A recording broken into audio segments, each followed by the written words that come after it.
యాదాద్రి భువనగిరి జిల్లా గూండాల మండలం సీతారాంపురం గ్రామంలో శ్రీ సీతారామచంద్రస్వామి ఆలయంలో ఉగాది పండుగ సందర్భంగా పంచాంగ కార్యక్రమం నిర్వహించారు. పురోహితులు వేణుగోపాలాచార్యులు పంచాంగ శ్రవణ కార్యక్రమంలో భాగంగా పరాభవనామ సంవత్సరంలో ఏ పంటలు అధికంగా పండుతాయి, ఏ కార్తీలో వర్షాలు ఎక్కువగా ఉన్నాయని వ్యక్తుల ఆదాయ వ్యయాలు చదివి వినిపించారు. యాదాద్రి భువనగిరి జిల్లా గూండాల మండలం సీతారామపురం గ్రామంలో శ్రీ సీతారామచంద్రస్వామి ఆలయంలో ఉగాది పండుగ సందర్భంగా పంచాంగ కార్యక్రమం నిర్వహించారు. పురోహితులు వేణుగోపాలాచార్యులు పంచాంగ శ్రవణ కార్యక్రమంలో భాగంగా పరాభవనామ సంవత్సరంలో ఏ పంటలు అధికంగా పండుతాయి, ఏ కార్తీలో వర్షాలు ఎక్కువగా ఉన్నాయని వ్యక్తుల ఆదాయ వ్యయాలు చదివి వినిపించారు. దేవాలయ కార్యనిర్వాహక అధ్యక్షులు జాలిగామ చలపతిరావు మాట్లాడుతూ సీతారామచంద్రస్వామి కళ్యాణ కార్యక్రమాలు ఉంటాయని మార్చి 25, 2026 బుధవారం నుండి మార్చి 27 శుక్రవారం రోజున 12 గంటలకు సీతారామచంద్రస్వామి కళ్యాణం ఉంటుందని, మార్చి 29 ఆదివారం వరకు కార్యక్రమాలు ఉంటాయని వివరించారు. ఈ కార్యక్రమంలో గ్రామ భక్తులు అధిక సంఖ్యలో పాల్గొన్నారు.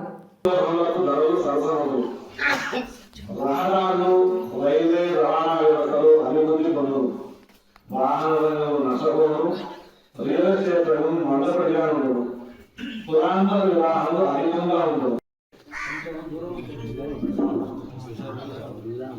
తెల్లని ధాన్యములు, తెల్లని భూములు విశేషంగా ఫలించడం, జనులకు భయము అధికము, తుఫానుగాలు వీచడం, ధాన్య జాతులు ఫలించడం, రస వస్తువులకు ధర అధికము, దేశమంతటా దృష్టి, తూర్పు సముద్ర తీర ప్రాంతాలకు మధ్యదేశము, దక్కన్ పీఠభూమి ప్రాంతాలకు మంచి వర్షములు కురులు, వర్షములు అధికంగా ఉండడం చేత కలరా వ్యాధులు ప్రబలడం, వరదలచే పంటలు నశించడం, పశువులకు గడ్డి నీరు సమృద్ధిగా లభించడం, ముఖ్య నాయకులకు గంటకాలం, ఆహార ధాన్యము, అపర ధాన్యములు, బియ్యం, ఉప్పు, శనగలు, పంచదార, బెల్లం, చెరుకు, కర్పూరము, అదరు, చంద్రనము, చేపలు, సన్నటి రసము,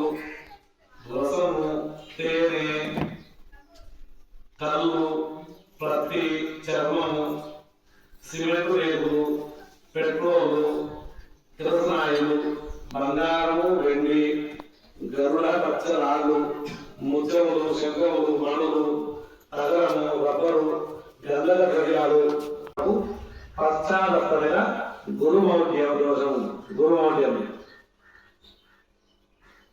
4 రోజుల పాటు.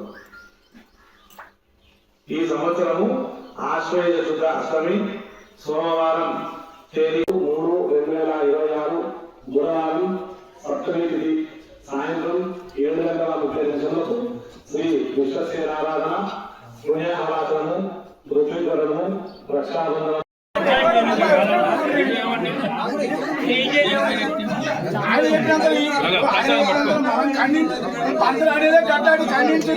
ఆదాయం వచ్చినంటే మాట్లాడాలి.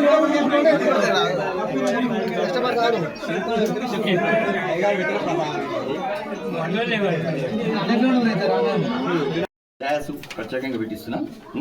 ఆల్రెడీ డ్యాస్ కట్టడానికి మాట్లాడినాను. పైన 25 మంది పడుతుంది, దాంట్లో కూడా 50 మంది సుమారుగా పడుతుంది. అది తర్వాత ఇక్కడ టికెట్లు పెట్టడం అది తక్కువ అవుతుంది. వివరంగా ఏ రోజు ఏది అని చెప్పి ఇంతకుముందు చెప్పారు. మళ్ళీ వార్తను కూడా చెప్పిస్తాం. కాబట్టి అందరి సహకారంతో నేను ఈ దేవాలయాన్ని ఇంకా అభివృద్ధి చేయాలి అనేది చూస్తున్నా, కానీ ఎలాంటి పెద్ద ప్రయోగం లేదు. హైదరాబాద్ వాసులు అయితే బంధువర్గం అయితే అన్ని వర్గాల ప్రజలు అందరూ కూడా నాకు సహకరిస్తున్నారు. ప్రస్తుతానికి నాకు ఎలాంటి అయ్యో ఏదో బాధ అవుతుందని తెలియదు. ఇంకా కూడా రాను ఘనంగా జరిపిస్తానని చెప్పి నేను ఇది చేస్తున్నాను. ఒకవేళ స్థలం చాలదు అంటే హై స్కూల్ కానీ ప్రైవేట్ స్కూల్ కానీ చేంజ్ చేద్దామంటే అందరం నిర్ణయం మీద అది అంటే ఒకటే మా రైతుల పక్షాన మా రాముల వారి నమ్మకం ఏంటంటే మాకు ఎలాంటి గాలి వానలు రాకుండా రాళ్ళ వానలు రాకుండా ఉంటాయి. కాబట్టి మా రాముల వారు అంతా నిష్ఠతోని మేము కళ్యాణం జరిపిస్తున్నాము. కాబట్టి సీతారాంపురం గ్రామానికి దూరం నుండి కూడా వచ్చే బంధుమిత్రులకు వేరే గ్రామాల నుండి వచ్చేటోళ్ళకు కూడా శ్రీరామనవమి శుభాకాంక్షలు తెలియజేస్తూ ఇలాంటి కార్యక్రమాన్ని దిగ్విజయంగా చేయాలని కోరుకుంటున్నాము. శ్రీరామే రమే రామే మనోరమే సహస్రనామ తత్తుల్యం రామనామ వరానమే శ్రీరాఘవం దశరథాత్మకమప్రమేయం సీతాపతం రఘుకులాన్వయ రత్నదీపం ఆజానుబాహం అరవింద దళాయతాక్షం రామం నిశాచ వినాశకరం నమామి. సీతారాంపురం గ్రామం శ్రీ సీతారామచంద్ర స్వామి వారి దేవాలయం. నా పేరు ప్రతాపురం వేణుగోపాలాచార్యులు. ఈ దేవాలయం అర్చకుడిని. గ్రామస్తులందరికీ మరియు చూస్తున్న ప్రేక్షకులందరికీ కూడా పరాభవ నామ సంవత్సర ఉగాది శుభాకాంక్షలు. ఈరోజు మా గ్రామంలోని శ్రీ సీతారామచంద్ర స్వామి వారి దేవాలయంలో పంచాంగ శ్రవణాన్ని నిర్వహించుకొని ఆ తర్వాత శ్రీరామనవమి కళ్యాణానికి సంబంధించినటువంటి పత్రికను ఆవిష్కరించుకోవడం జరిగింది. ఈ శ్రీరామనవమి ఉత్సవాలు మా గ్రామంలో ఈ నెల 25వ తారీఖు బుధవారం ప్రారంభమై 29వ తారీఖు ఆదివారం నాడు సంపూర్ణమవుతాయి. ఇందులో భాగంగా 27వ తారీఖు శుక్రవారం నాడు మధ్యాహ్నం 12 గంటలకు శ్రీ సీతారామచంద్ర స్వామి వారికి కళ్యాణం నిర్వహించడం జరుగుతుంది. కావున ఈ గ్రామంలోని భక్తులందరూ మరియు చుట్టుపక్కల ఉన్న వారు కూడా అందరూ కూడా ఈ కార్యక్రమాన్ని కన్నులారా వీక్షించి శ్రీ సీతారామచంద్ర స్వామి వారి కళ్యాణాన్ని తిలకించి స్వామివారి తీర్థప్రసాదాలు స్వీకరించి సీతారామచంద్ర స్వామి వారి కృపా కటాక్షాలకు పాత్రులు కాగలరు. మరియు ఈ గ్రామంలో ఈ శ్రీరామనవమి ఈ కళ్యాణం మహావైభవంగా జరుగుతుంది. ఒక జాతరలాగా జరుగుతుంది. కాబట్టి చుట్టుపక్కల గ్రామాల నుంచి కూడా భక్తులు అధిక సంఖ్యలో విచ్చేసి ఈ కార్యక్రమాన్ని విజయవంతం చేయగలరు. జై శ్రీమన్నారాయణ. జై శ్రీరామ్.